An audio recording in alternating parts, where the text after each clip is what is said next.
Sekarang kalau Anda tanya, amalan takwa itu apa? Pertama sholat. Sholat, Pak. Makanya ketika Allah memaksa kita untuk sholat dengan hukum wajib, sebetulnya bukan ingin membebani, Pak. Saya sering sampaikan kalimat ini. Kalau orang paham hikmah sholat, dia akan tunggu dan rindu dengan sholat. Karena tahu setiap menunaikan sholat bukan beban kewajiban, bukan bebannya. Allah nggak butuh dengan ruku Anda, dan Allah tidak butuh dengan sujud kita. Kita yang butuh dengan sholat kita. Makanya ketika ada orang bertanya, ya Allah kenapa sih mesti sholat? Maka Allah perdengarkan di setiap telinga kita, 24 jam tak berhenti. Ya, telinga bahasa Arabnya udhun, jamaknya disebut azan. Maka ada azan yang dikumandangkan setiap hari. 5 kali dalam setiap pergantian waktu. Subuh ganti ke siang zuhur, azan lagi. Ganti ke asar, azan. Ganti ke maghrib, azan. Bahkan mau malam pun masih azan, diperdengarkan. Yang paling dahsyat, azan tidak pernah dalam waktu bersamaan semuka bumi. Selalu ada perbedaan. Tanah Kusir azan, tiba-tiba Jakarta sana azan.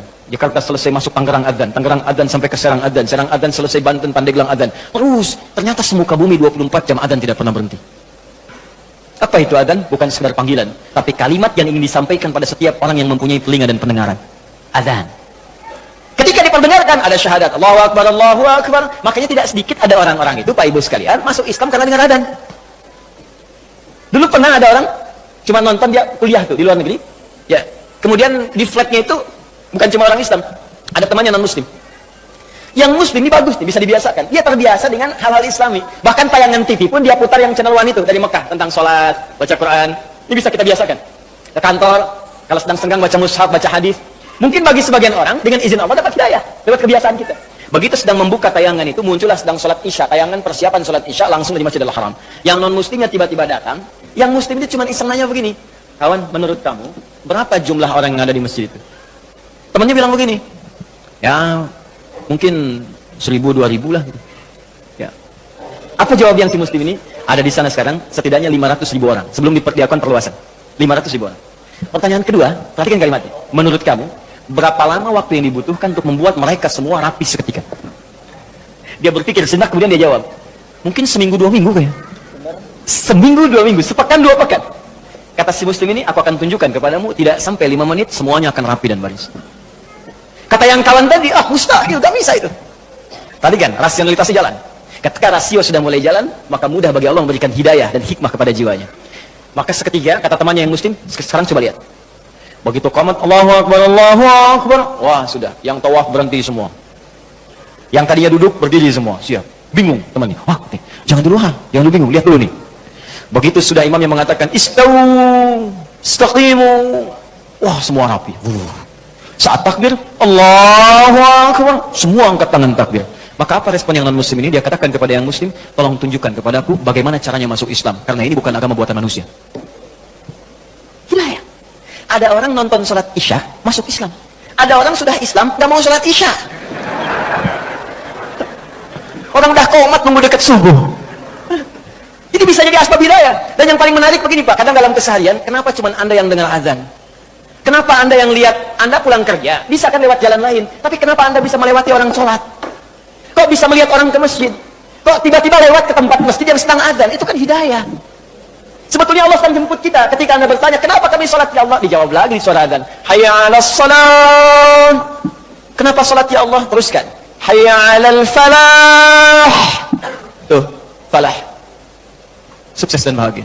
Ketika engkau bertanya, kenapa kami mesti sholat? Aku jawab, kata Allah, suara muadzin itu. 24 jam aku perdengarkan padamu. Tanpa putus. Supaya kamu bahagia. Supaya kamu senang. Supaya kamu lancar. Supaya kamu gak punya masalah. 24 jam. Kalau sekali diingatkan, belum sadar, mungkin wajar. 24 jam diingatkan, gak sadar-sadar. Anda manusia bukan.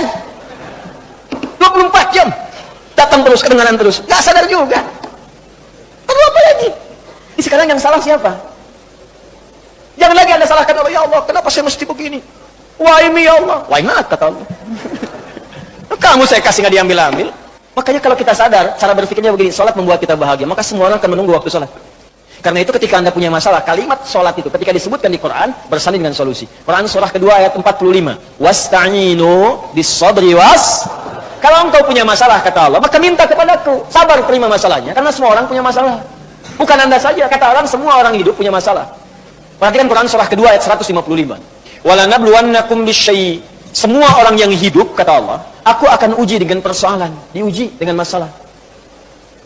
Masalah ini aku turunkan bukan ingin membuat hidupnya bermasalah. Perhatikan bahasa Qurannya, tapi ingin meningkatkan kualitas hidupnya. Sebab kalau hidup nggak ada ujian, kualitasnya nggak meningkat. Anak SD itu masuk SMP kalau sudah lewat ujian.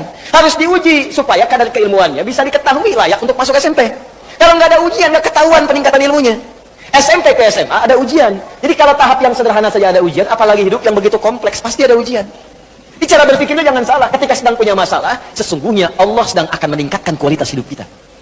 Semakin tinggi ujian, artinya kita akan semakin meningkat dengan kuat. Karena orang besar itu nggak akan diuji dengan ujian kecil. La yukallifullahu nafsan illa. Jadi kalau Anda hadir sekarang di pengajian ini sedang punya masalah berat rasanya, maka berbahagialah. Artinya Anda akan diangkat setinggi-tingginya oleh Allah karena ujian yang diturunkan, ujian yang disetarakan dengan kemampuan Anda. Itu poinnya. Gak ada orang hidup gak punya masalah. Apa dikira Ustaz gak punya masalah? Lebih banyak daripada jemaah. Tuh masalah antum tuh. Saya jawab juga.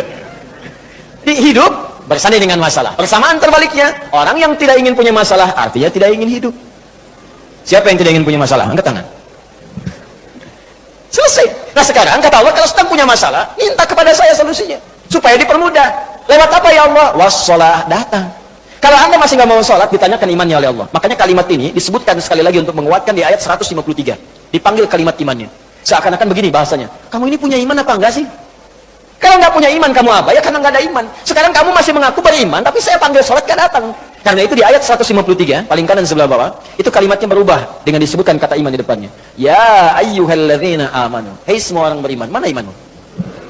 Ista'inu bis sabri was shalah. Kalau kalian punya masalah, kata Allah, sekali lagi datang. Lewat sholat minta kepadaku. Makanya kalimat ista'in dirubah menjadi kalimat permintaan, berubah jadi nasta'in. Saya tanya pada Anda, apakah kita mengucapkan kalimat nasta'in dalam setiap sholat? Berapa kali kita ucapkan dalam sehari? 17 kali. Iyyaka na'budu wa iyyaka nasta'in. Hadis kutsinya mengatakan, ketika seorang ibadah benar bacanya, membaca kalimat itu, benar salatnya, sampai di kalimat itu, maka jawaban hadis kutsinya, hadza baini wa baina 'abdi wa li 'abdi ma sa'al. Ini perjanjian antara aku dengan hambaku, maka apapun yang hambaku minta sampai di sini, aku akan kabulkan selama itu dia butuhkan.